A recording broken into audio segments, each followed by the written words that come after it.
Episode 5, The One-Armed Man. This episode starts off at the Palmer household. Sarah is there giving her description of the man she saw in her vision to the police. The man we now know is named Bob. Filthy gray on gray, long hair. She says she saw him at the foot of Laura's bed. He looked like an animal. Andy, surprisingly, is drawing the sketch. Who knew that Andy was such an artist? Leland is there. He's sort of pacing about.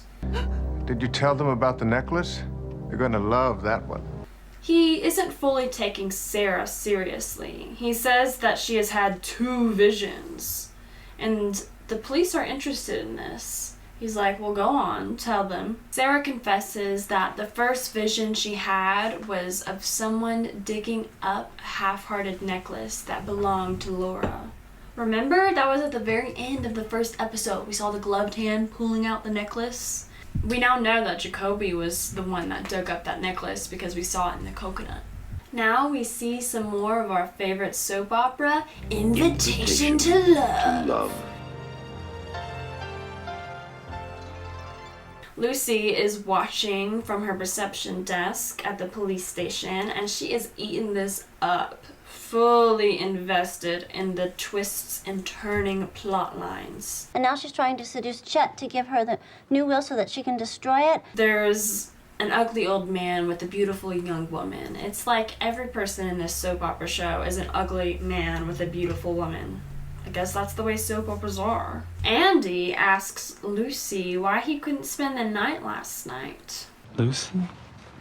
Why couldn't I spend the night last night? Lucy just brushes him off. Will you be having coffee, Deputy Brennan? This is the first time we see that Andy and Lucy have some sort of issue going on. Cooper is conducting an interview with Jacoby, asking questions about Laura. Jacoby is sitting there doing magic tricks. Apparently, the actor already knew how to do these magic tricks, so the director wanted him to include that in this episode. Pretty lame magic tricks, if you ask me. Jacoby, he's not really giving out any information because he's sticking to the patient-doctor confidentiality rules. You know, he's like, Laura had secrets. Laura had secrets that I tried so hard to crack through, but I don't even know most of her secrets, honestly. And for which I consider myself an abject failure. Coop tells Jacoby that Laura had sex with 3 different men the night that she was murdered. Were you one of them, Jacoby? Jacoby says no. But there was a mysterious man that Laura had mentioned to him. So after Laura died, Jacoby took it upon himself to follow around this guy. I followed a man that Laura had spoken to me about. He drove a red Corvette. One day, Jacoby followed him all the way to Sawmill Road before he lost him. And that, gentleman, is all I can tell you. They receive a call from Cooper's supervisor, Gordon Cole, so they dismiss Jacoby from his interview. Hang loose, Howies. But before he answers the call, he asks Truman, "Does Leo drive that red Corvette?" Harry answers affirmative. Here, over the phone, we meet Gordon Cole, who, as all of you may know, is played by none other than David Lynch himself. Very vibrant character voice, very loud because Gordon's hard of hearing. Cooper, where do we start? The Palmer girl or Albert's new best friend? The character voice is an unorthodox choice here, but I appreciate it. The twine he found in her upper arms is a common household variety. Gordon is giving him the lowdown from Albert. And the twine on her wrists? Definitely not a match. So those bite marks and scratches that were found on Laura's body, turns out they were from a bird. How random. We also learned that Albert, per Gordon Cole, he wants his badge, Coop! Albert wants this guy's badge, Coop. Talking about how he wants to get Harry for punching him in the face. Well, Coop doesn't like that. He's like, I'm gonna fight this case all the way up to Washington if I have to, because that man, he's a stand-up man if I've ever seen one. We also get another sweet moment from our favorite couple of Twin Peaks, Cooper and Harry, of course. Harry's like, thanks, Cooper. Thanks. I didn't get a whole lot of sleep last night. Because he was so worried about everything, you know, with the punching, you know, he feels bad, he doesn't want to lose his job, and, you know, his man Cooper is just there to stand up for him. Andy comes in and shows Cooper the drawing he had made from Sarah's description. Cooper says it's the man he saw in his dream. And this next line that Cooper says is so perfect because he's very deadpan and serious whenever he says it. I didn't go with you this morning because I didn't want to influence her. I'm a strong sender. He also mentions that the eyes in the drawing were a bit closer together. The eyes were a bit closer together. You know, that's a very nitpicky critique. I think the drawing is remarkable. I'm like, dang, Andy, you got all that from a description? The intercom buzzes, and we learn that Hawk has found the one-armed man. How long will it take us to reach the Timber Falls Motel? Half an 10 hour. minutes. Depends how you go. We see that Catherine and Ben are also at the Pine View Motel. This is where they have their little rendezvous. I guess it's a very private motel.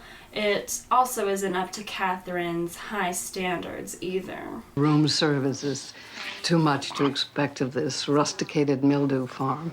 This is the place where they come to canoodle and scheme. Catherine is filling Ben in about the 2 books and how she has the one that spells bankruptcy hidden in a very secret spot.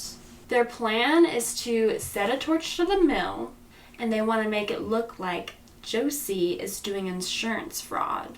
Josie Packard torches bankrupt mill. So that's what they've been plotting since episode 1. Giant weenie roast in the woods.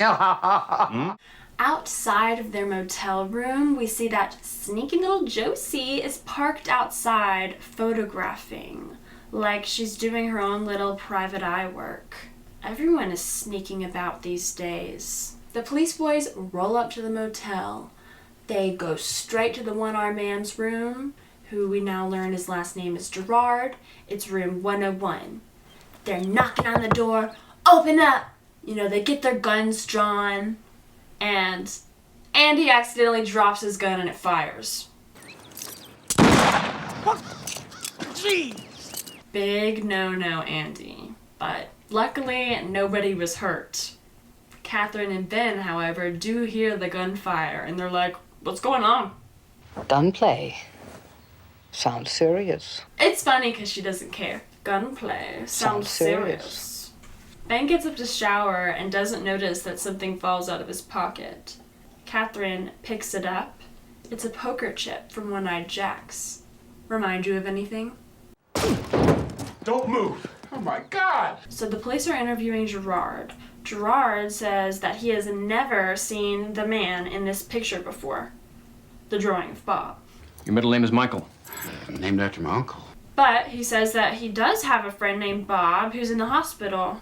And that's why he was lurking around the hospital, you know, whenever they were there visiting Ronette. Bob Lydecker's just about my best friend in the world. They asked Gerard what his friend Bob did for a living. He's just about the best darn veterinarian in these parts. They asked Gerard how he lost his arm, and he says it was from a car accident. I was on the road from Memphis to, someplace, selling pharmaceuticals. They ask if he had a tattoo on that arm. He says yes. If you won't tell us, we can find out. What did it say? He says, Mom! Mom! He had a tattoo of Mom on his arm. Then he lost that arm. Poor guy. We also learn he sells shoes. You know, he's just like an ordinary man. Nothing suspicious going on here, it seems. Except it is coincidental that his friend he was visiting in the hospital is named Bob. But I guess it's a different Bob from our Bob. Hawk tells Harry that he saw Josie was at the motel whenever he got there. Very suspicious. So we cut to the high school ladies' room. Audrey and Donna are in there. Audrey's telling Donna about her fantasy of Cooper taking her away, them running off together like the end of some romantic movie. You mean the FBI agent? Dream on. Her plan to have this dream come true is to solve Laura's murder. Once she does that, Coop will have to fall in love with her, right? I'm the woman of his dreams because I'm going to help him figure out who killed Laura. She says that Donna is going to help her solve Laura's murder. Donna's like, I am? Audrey feeds Donna little tidbits of information to get her interested. She's like, I know that Laura was seeing Jacoby. Donna's like, a patient of Jacoby? I didn't know that. Well, Audrey had learned this whenever she was looking in at Jacoby and Johnny through her peephole before Laura's funeral. Audrey also thinks that Laura might have worked at One-Eyed Jack's, because you remember that breakfast the last episode where Audrey and Cooper were talking? Well, Cooper had asked Audrey if Laura ever worked at One-Eyed Jack's. Audrey was like, I don't know at the time, but I think that lit a light bulb in Audrey's head. I think about Laura being in a place like that and I get all shivery. She also tells Donna that Laura and Ronette had both worked at her father's department store at the perfume counter. Donna agrees to help Audrey if they can keep it to themselves. Our secret. It's a deal. Norma is speaking to her husband Hank before his court hearing. Hank is giving her his spiel about how he's a changed man and he's pleading for Norma's help. At the court hearing, we learned that Hank has his manslaughter charges because he had hit and killed a man that was sleeping on the side of the road. A car in perfect condition goes out of control. Norma ends up sticking up for Hank and says that she will give Hank a job working at the Double R and that they will live together as husband and wife. It is still unclear to us if Hank hit that man on purpose or not. The police boys pull into the one-stop convenience store. Cooper tells Andy to go inside and buy some twine. He doesn't explain why, but we can assume that it's because Cooper believes the killer bought the twine he used to tie Laura from inside this one-stop convenience store. So he's probably gonna, compare the twine that Andy buys to the specific brand of twine that we know the killer used. While Andy's doing that, Cooper goes right next door into the vet office. Inside the vet's office, there's a llama. Like, wow, people really be having exotic pets in Twin Peaks. Who knew? No, that's not Dr. Lydecker. Cooper asked the lady at the front desk if Bob had ever treated birds. She says yes. Cooper's like, all right, we're confiscating all the files. As clear as the signs on the turnpike, the bird that attacked Laura Palmer is a client of this office. It makes sense. It's a small town. I mean, really, how many veterinarians can there be? Shelly and Bobby are smooching at Shelly's house. Bobby's asking, where's Leo? Always reason to be paranoid whenever you're in Leo's house kissing his wife. She's like, oh, don't worry about it. Leo's with Jacques right now. Well, Bobby is very disturbed at this information. Shelly doesn't understand the reason for concern, so Bobby tells her that Jacques and Leo are running drugs across the border and selling them to kids at school. He says he thinks they even sold to Laura Palmer. Well, of course, we know that he knows this because he's very tied up in it all himself. Shelly's like, oh, and goes and grabs that bloody shirt she found of Leo's and shows it to Bobby. It has his initials sewn in the collar. He makes me sew him into everything. Bobby likes the sight of this bloody shirt. He makes her promise to never tell anyone that she ever saw this shirt. She's like, okay. Leo's not going to be a problem for us anymore. Lucy is told to go through the vet files to find all of the people who owned birds. How will I know they own birds? It'll say so on the cards. Andy approaches her. Lucy, did you hear what happened? I feel so dumb. I dropped my gun and it went off. She hadn't heard about it. Lucy still has her cold front up around Andy, but whenever she hears about the gun incident, she's like, were you hurt? You know, showing that she's a little concerned for Andy still. It's a really cute scene. Cooper is very nice about the whole gun shooting incident, which is surprising. You know, that's a pretty serious thing to happen. You know, he could have his gun taken away from him, or even worse, but Cooper's cool. He's like, hey man, you just need practice. Well, Andy, have you ever used your weapon in the line of duty? No, sir, I haven't. So they go to the shooting range, all as a police boys team together to practice their shooting. We also have another Coop body language moment where he asks Andy how long Lucy has been mad at him. Care to tell us about you and Lucy, Andy? Jeez, you can tell? Like, dang, Cooper really is airing out everyone's issues in front of everyone. She won't speak to me, and I don't know why. So the boys are doing their shooting. Hawk is perfect, 6 for 6. Harry's pretty good, and Cooper, of course, is good too. Oh, I put 4 through the eyes and 1 through each nostril. Nice pattern. While the boys are shooting, they get to talking about women. They ask if Cooper was ever married. He was never married, but he did meet someone who taught him the pain of a broken heart. I knew someone once who helped me understand commitment. Hawk starts spitting bars. One woman can make you fly like an eagle. Another can give you the strength of a lion. Reciting a poem he wrote for his girlfriend. It's lovely. She's a very lucky lady. We also have a really funny moment where Lucy calls in over the intercom. You know, she's trying to do the whole bird sorting thing, but she has some questions about the semantics of the bird sorting. It was funny to me. The files are all organized alphabetically.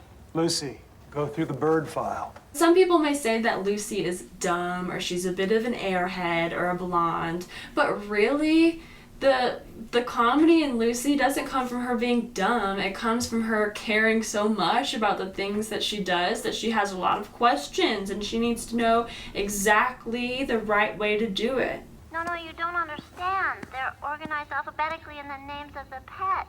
Shelley is working at the Double R with Norma, and she, you know, confides in Norma a little bit. And then we get married, and I find out all I was looking for was a maid he didn't have to pay. She, you know, talks about how Leo hits her and he's violent to her.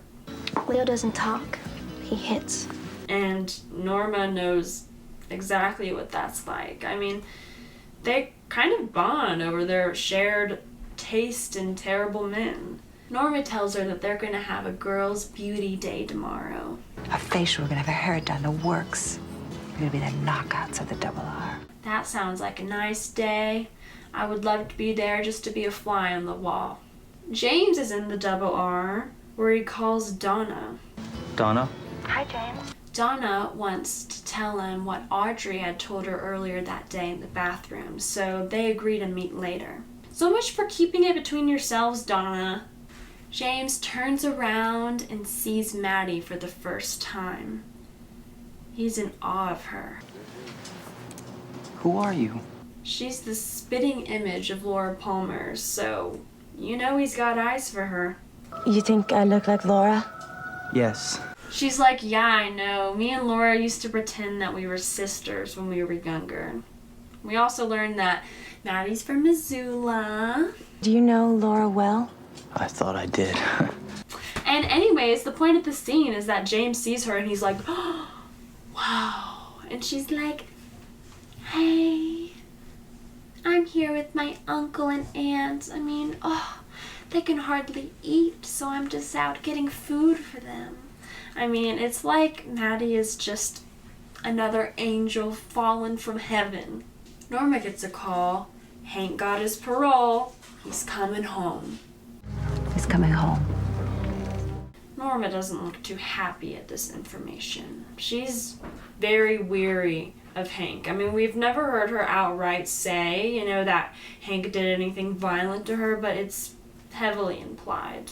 Benjamin Horne and his brother Jerry are having a business phone call. You know, yada yada yada, boring stuff about how they want to get the Norwegians and all that jazz. Jerry, who the hell is that joker? While Audrey comes in to interrupt the phone call.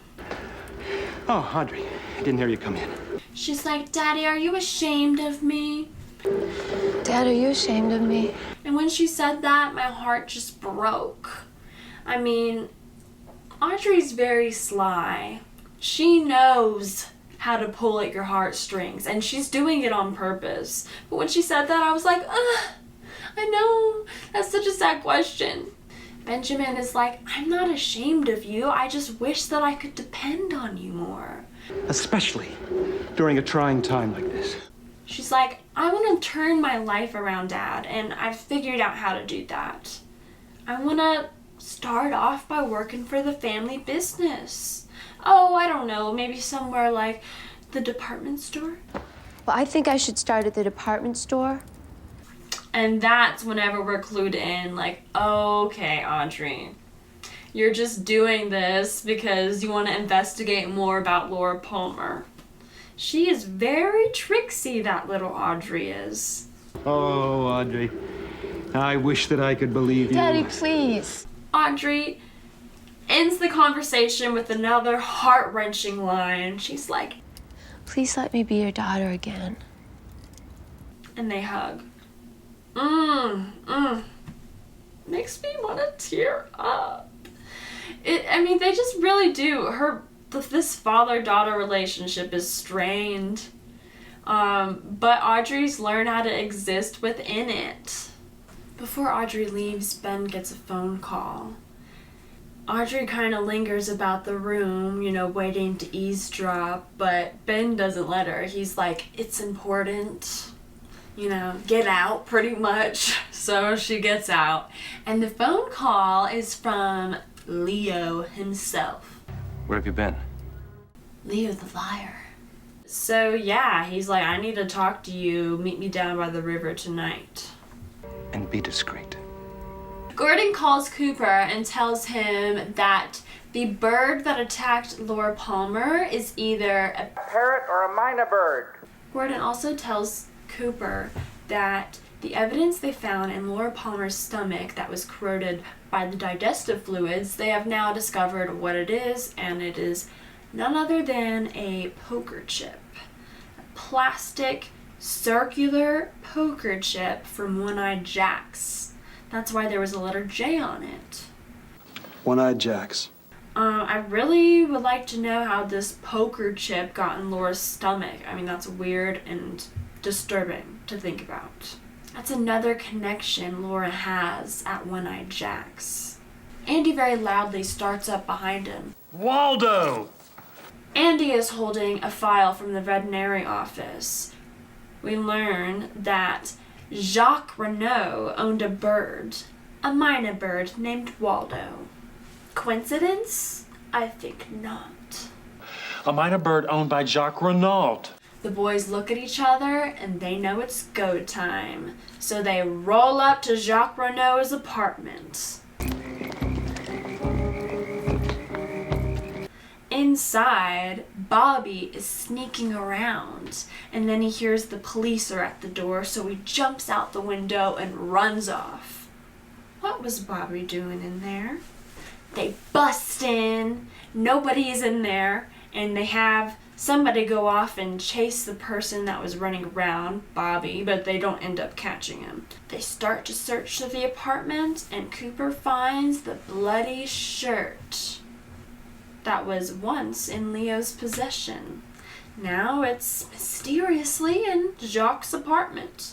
That's what Bobby was doing. Leo Johnson and Jacques Renault. It's our connection. Ben and Leo are having their river rendezvous. Ben says, Hank said that you were gifted. I believed him.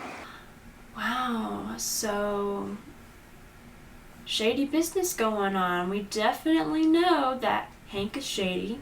We also now know that Ben, he's shady. You know, he's tied up in this drug stuff too. I didn't know that till now. We see that behind Leo, there is a wrapped up dead body on the ground. This is Bernie. Bernie's dead. Leo killed him. Leo is dissing Bernie. Leo says, I told Bernie if he ever ratted me out, I would kill him. And Benjamin is like, did he rat you out? Leo's like, No, he shouldn't have trusted me, but like I said, Bernie wasn't too bright. Sucker Leo. Well, Ben wants Leo to set fire to the mill. So he pays him for this. Rest on delivery. Donna and James meet up to go look for the necklace of Laura's that they buried. It's gone. Donna's not here. They're like, what? How did somebody find our spot? And Donna tells James about Sarah's visions. And she also says that Laura used to tell her that her mom would see things and have dreams. Laura used to say her mother was kind of spooky. Laura even admitted to having strange dreams herself. An owl was looming over them, hooting in the woods. I always love these moments because instead of filming owls themselves, they just use wildlife stock footage. It always stands out from the rest of the show, and I like it. I mean, I imagine it is hard to just go out and find yourself an owl anyway. We have another cheesy moment between Donna and James where she's like, James. James, the police didn't love Laura. Nobody loved her but us. She's like, James, I want us to find the killer. Not just for her, but for us. And they kiss. James, I want to be with you. Josie gets a call from Harry. He wants to know if Josie was at the motel earlier that day. Well, instead of answering, she just evades the question. Yeah, I have to go. Then after the call, Pete asks Josie if she wants to be his partner in a fishing competition. Well, if you were interested, what the heck? She's like, you want me to be your partner? I mean, I don't know anything about fishing. He's like, Well, Josie, there's enough fishing in me for the both of us. we'll be the best. And I think it's pretty obvious at this point that Pete has a crush on Josie. Josie goes over and looks through the mail. She finds a drawing of a domino. She then gets a call. It's from Hank. Did you get my message? Yes. He's sucking on a domino. Very creepy. Very disturbing. The plot thickens. And that's the end of this episode. Like, what does the domino mean? I would really like to know that right now.